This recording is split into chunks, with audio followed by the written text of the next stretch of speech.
Today we're at the Garrison Dam National Fish Hatchery, visiting with Hatchery Manager Rob Holm and North Dakota Game and Fish Department Fisheries Supervisor Jerry Weigel to talk about their unique partnership. I'm Mike Anderson with the North Dakota Game and Fish Department.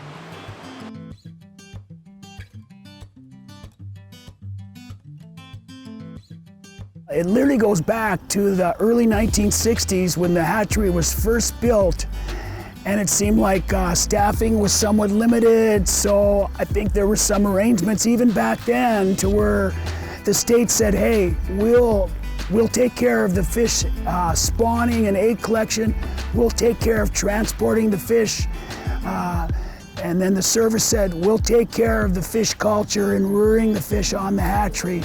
So both the department and the service do what they do best. We were both very small organizations at the time when we had a big challenge in front of us establishing a recreational fishery here in North Dakota. We had a demand for more, the salmon fishing was really taking off. We needed more production capability.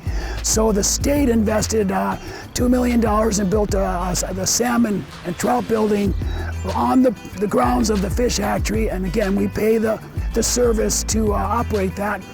And then a few years later, we could see as more water was coming, more fishing lakes, we needed more pond space. So the state came in and built a separate rearing unit with 40 more acre-and-a-half ponds to complement the 24 that the service originally had from the 60s. And that was the time when we were looking at building up the fishery, especially in Lake Sakakawea, and we just didn't have the capacity here at the original hatchery to do so. The Game and Fish built 40 new ponds, and that actually added 2/3 to our capacity as far as walleye production goes. And kind of the story took off from there with our walleye production being prior to that and a couple million a year. Today what we see is, like I said, 12 million going out. And with those numbers, we can actually manage a tremendous walleye fishery throughout North Dakota. Give the big news. The big news is after 26 years here and 30-some years in the Fish and Wildlife Service, I've decided to retire and to go out and actually take advantage of some of those fish we've been stocked with my grandkids. And not boasting, we had such a great crew here, we were able to get a lot accomplished in those years we've been here.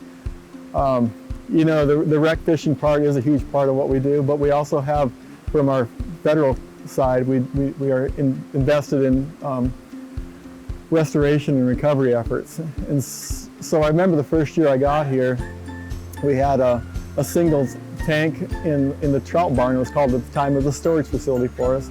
And that tank we'd bring fish in, pallid sturgeon in from the wild, and hold them here for a couple of days before they were shipped down to South Dakota at the Gavin's Point Fish Hatchery.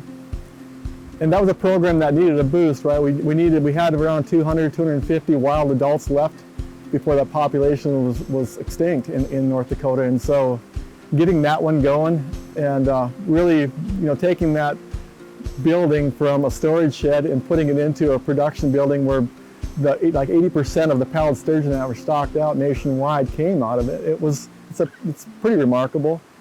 Being able to take that fish that was on the brink of extinction and reestablish those populations up and down the Missouri and Yellowstone rivers.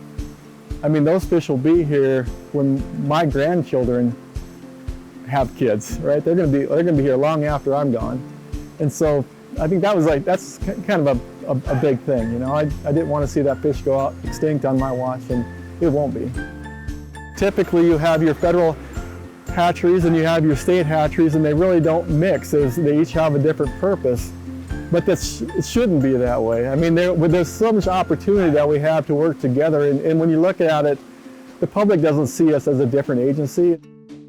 Our relationship's phenomenal. I remember the first time I went back to Washington, we had a project leaders meeting that was a national in scope, and I was telling the rest of these guys out there what an opportunity you have, what an opportunity we have here in North Dakota, and how it should be a model for the rest of the states. The sharing of not only the resource, but of the staffing, of the equipment, and so forth.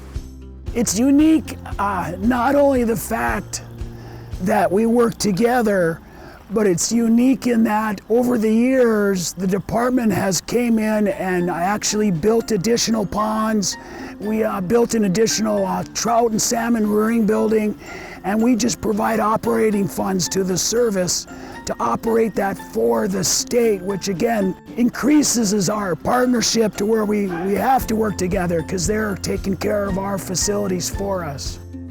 We produce more fish here than any other federal hatchery. We're talking like your cool water fish, walleye, that type. And it's so cheap. And we were able to demonstrate that we could raise our fish cheaper than anyone. And then when you look at the cost, like you said, for walleye, I mean, we're doing it for less than a penny, you know? So it's only because of the partnership that we have established. You know, the best thing I can say is it definitely exemplifies where you're working for the same common goal. We're actually working to make fishing better across the state.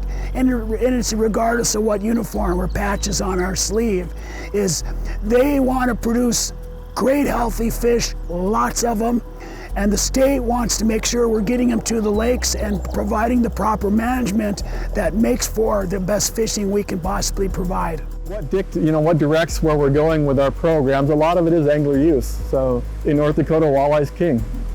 So a lot of our programs have switched from small stockings of miscellaneous fishes to walleye. And today our annual production is nearly that 12 million walleye, which that 12 million actually represents, I was checking into this last year, the next highest production in any state in the union is around 5 million walleye fingerlings, and we're producing in this hatchery alone 12 million. So we do it, yeah, big difference. And that's only because of the cooperative relationship we have with Game and Fish. It's 2/3 of the pond production that we're getting is from Game and Fish funded ponds, and it's their biologists that are out there collecting the brood stock. We just have to show up and assist with the spawning. In a lot of cases, they'll even bring the fish back, the eggs back, which is great. What we stock isn't driven by what the hatchery can produce. It's driven by a need. And 30 years ago, let's say walleyes, we only needed 3 to 5 million because we had less than 200 lakes to stock. Today, we have 450 lakes to stock, and 10 to 12 million is just barely enough to cover what we need to do. And having said that, if we take a kind of a rough tally, since even the 80s when we had this, the facilities that the state and the service own together, we've shipped over 248 million walleye fingerlings across the state. When it comes to the extensive culture, the walleye production, the stuff that's going on outside, a lot of that is like farming. I mean, we've got a biologist that goes out there, he's fertilizing the ponds to get zooplankton to grow, to get chironomids to be able to feed, so that when he stocks his walleye in there, these things will be able to grow to the size that you saw this morning. But if you don't manage that pond correctly, and there's a lot of factors that go into that, you can end up with a zero return on them, right? A bunch of fish would starve out, or they'd be cannibalizing, or they just, the quality, or the water quality would be so poor that you would get nothing back. Oh, what am I going to miss? There's a lot. I mean, it's been my life. The people that come through here, it's huge. I guess being able to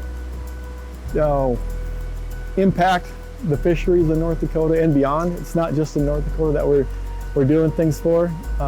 It's been a long time, The program itself has been awesome, and the partnership has been wonderful. And those people I'll always have.